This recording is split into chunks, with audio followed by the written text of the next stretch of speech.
Kembali lagi pemirsa PJTP yang bahagia ya dengan acara ngopi di segmen ketiga dan segmen terakhir ya. Kita lanjutkan ngobrolnya Pak Ruk ya, dan tadi kita sudah bahas iman, ihsan, Islam ya. Nah, kita lanjutkan sekarang ke iman-iman yang lainnya ya. Karena tadi disebutkan ada 6 ya iman itu ya. Rukun iman itu 6 ya. Nah, sekarang kita kupas seberapa aja. Nanti sisanya pertemuan berikutnya biar ada kegiatan yang lain ya, biar iklannya banyak nanti. Oke, kita mulai dengan kalau tadi sudah dibahas iman hakikat imannya, sekarang dibalik nih, iman hakiki itu apa sih? Iman hakiki adalah keyakinan yang tulus dan mendalam dan kokoh kepada Allah Subhanahu wa taala dan ajaran-ajarannya, agama yang diwujudkan melalui perbuatan, sikap dalam kehidupan sehari-hari. Jadi ketika kita memahami iman hakiki itu adalah tidak ada keraguan lagi dalam memahaminya bahwa kalau dibilang Allah tetap Allah gitu. Tidak satupun yang bisa menyerupai kekuasaan Allah Subhanahu wa taala. Jadi sekokoh-kokohnya atau sedalam-dalamnya bahwa kita seperti yang dikatakan dalam surat Al-Ikhlas, qul huwallahu ahad, Allahus somad, lam yalid wa lam yulad wa lam yakul lahu kufuwan ahad. Artinya Allah itu tidak ada yang bisa mengalahkan kekuasaan Allah Subhanahu wa taala. Ketika seorang memahami hakiki, berarti sandaran yang utama, sandaran yang pertama adalah hanya kepada Allah Subhanahu wa taala. Oke, jadi itu iman hakiki. Berarti kalau ada hakiki ada syariat ya. Betul. Ada level ya. Betul. Iman syariat, iman hakikat, kemudian ma'rifat dan seterusnya. Betul, nah, betul. Berarti ini hakiki di level kedua setelah syariat. Betul. Gitu ya, di dalamnya nanti sampai ujung-ujungnya ke ma'rifat ya. Ma'rifatullah ya. Sehingga bersatu ya, betul. Bersatu dengan Tuhan, bersenyawa dengan alam dan seterusnya.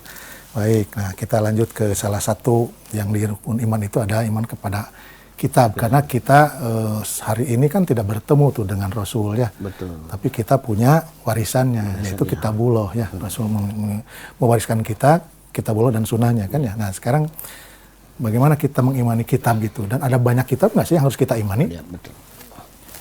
Ya, selain kita salah satu tadi telah di awal kita iman kepada Allah secara mendalam dan sebenar-benarnya iman kepada Allah. Yang kedua adalah kita harus iman kepada kitab-kitab Allah yang dimana adalah merupakan petunjuk atau pedoman untuk umat Islam itu sendiri. Bahwa kitab-kitab itu memang ada 4 yang diturunkan oleh Allah Subhanahu wa taala kepada para nabi dan rasul. Seperti kitab Jabur diturunkan kepada Nabi Daud alaihissalam, kitab Injil kepada Nabi Isa alaihissalam, dan kitab Taurat kepada Nabi Musa alaihissalam, dan Al-Quran itu sendiri diturunkan kepada Nabi Muhammad sallallahu alaihi wasallam. Nah, inilah salah satu keyakinan kita kepada kitab-kitab Allah, sehingga kita bisa berbuat, melaksanakan sesuatu tidak menyimpang dari kitab-kitab Allah yang telah Allah atur sedemikian dahsyatnya tentang hak dan haknya, halal dan haramnya, dan hukum-hukum yang lainnya. Di sanalah karena salah satu kekuatan kita adalah ketika kita berbicara dengan konteks Quran, dengan konteks sunnah Rasulullah SAW, sehingga insya Allah akan selamat dunia dan akhirat.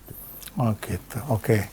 Jadi memang kitab itu adalah petunjuk ya, petunjuk. Hudan ya, hudan dinas. Oleh mutakin juga ya, hudan paling bertakwa gitu kan. Dan betul. Allah menurunkan agama dengan kitabnya. Betul. Sejak zaman Nabi Adam sampai ada semua petunjuknya ya. Betul. Nah, cuma yang wajib diketahui 4 saja gitu ya. Dari mulai Nabi Daud, Nabi Musa, Nabi Isa kan ya, sampai kepada Nabi Muhammad, Al-Quran sebagai penyempurna gitu, Furqan ya.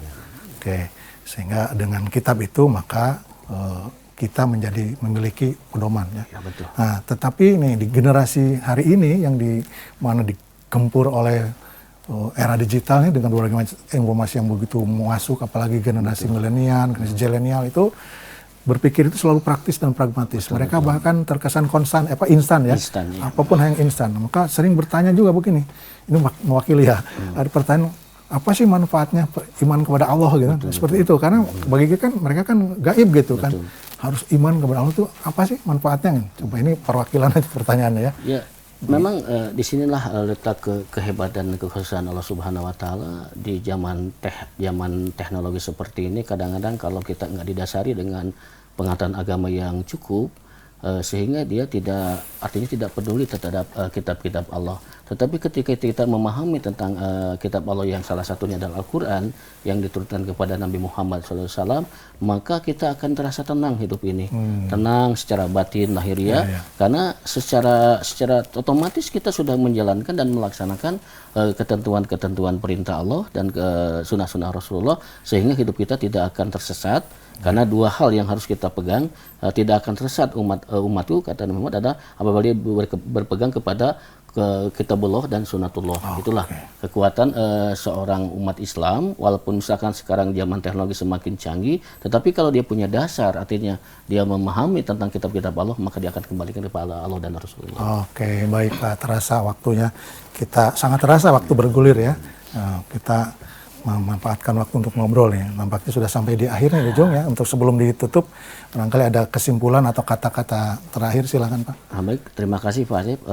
Di statement ini kita kesimpulan ini bahwa kita satu, bahwa kita harus benar-benar meningkatkan kualitas dan kuantitas keimanan kita kepada Allah Subhanahu wa taala, dan kita harus memahami tentang keislaman kita secara kafah, menyeluruh, melaksanakan semua perintah Allah dan menjalankan menjauhi larangan Allah. Dan yang ketiga adalah kita harus memahami tentang ihsan.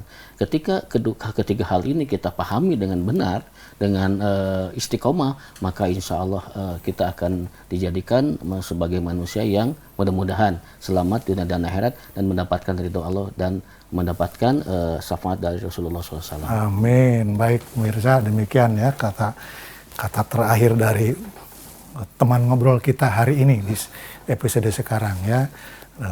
Iman, Islam, ihsan merupakan 3 rangkaian komponen atau apapun namanya itu yang harus menjadi landasan kita hidup ya.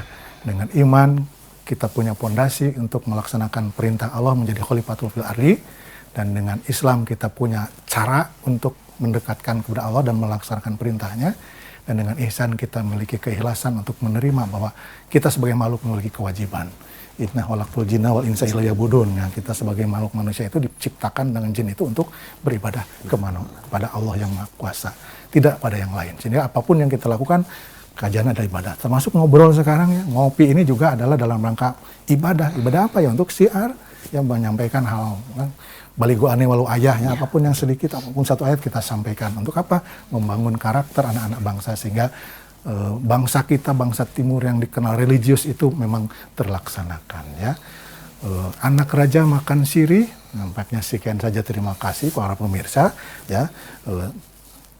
Sudah sampai di ujung, dan mudah-mudahan acara ini menjadi jagoan acaranya PJTP untuk membangun karakter anak-anak Jabar ya.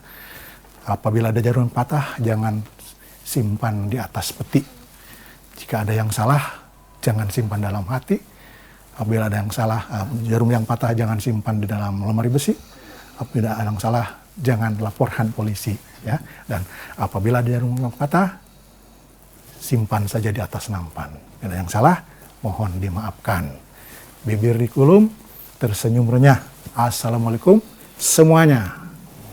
Sampai jumpa lagi di ngopi yang akan datang.